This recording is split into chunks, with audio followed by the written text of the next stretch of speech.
Learning economies are an important concept within business strategy. This concept is also referred to as the learning curve or the experience curve. In the early days of strategy consulting, consultants put heavy emphasis on learning economies as the primary source of competitive advantage. Learning economies are cost savings that come with experience. These cost savings can be a source of incumbency advantage over potential entrants. Learning can occur at the individual level as workers learn to perform tasks in less time. However, generally the most powerful learning occurs at the firm level as routines are developed that make the entire firm more efficient. Examples could be improvements in how production processes are configured, better coordination across the firm, or better understanding how to incentivize individual workers. Learning economies can be illustrated using a firm's long-run average cost curve. On the horizontal axis is output per period. The period is a relatively short period of time, like a year or a month.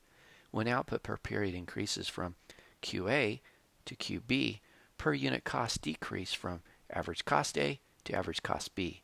This decrease in per unit costs as output per period increases is called economies of scale. Learning economies take place over the course of many periods. Let uppercase Q be the cumulative output over multiple periods. If a period is a year, the cumulative output is equal to the output from year 1 plus year 2 plus year 3 and so forth. Please note that the output on the horizontal axis is output per period, lowercase q, not uppercase Q. The effect of learning is to shift the long-run average cost curve down. This makes it so that per unit costs are lower for any given output in a given period. You can see that at QA, average cost A is now lower than it was before. This is also true at QB. In summary, economies of scale are shown as a movement along the long-run average cost curve, and the effect of learning is to shift the long-run average cost curve down. This is a graph of the learning curve. It is different from the previous graph in that cumulative output, uppercase Q, is now on the horizontal axis. The learning curve shows that as cumulative output is increased over periods of time, learning that enables more efficient production occurs. The vertical axis shows the per unit cost advantages from learning. The horizontal axis shows the cumulative output necessary to obtain the cost advantages.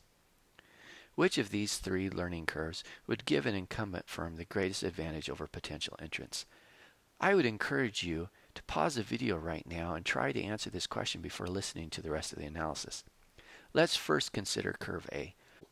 Curve A shows that learning takes place over a relatively large cumulative output, which is good for creating incumbency advantage. However, the weakness of curve A is that learning does not produce much of a per unit cost advantage. Curve C, on the other hand, shows large per unit cost advantages from learning. However, the weakness of curve C is that the cost advantages take place over a relatively small amount of cumulative output. It may not take a new firm in the industry very long to learn what needs to be learned to obtain all of the cost advantages enjoyed by the incumbent firm. If you selected curve B as the learning curve illustrating the best incumbency advantage, you are correct. Curve B shows that learning takes place over a large amount of cumulative output. It shows that per unit cost advantages from learning are significant. After an incumbent firm has exhausted the learning shown by the curve, potential entrants will suffer a significant cost disadvantage over a significant period of time.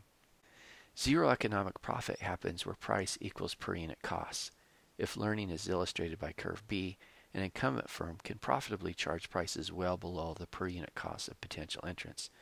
To be competitive, entrants would have to price below per unit costs and produce at a loss over a long period of time.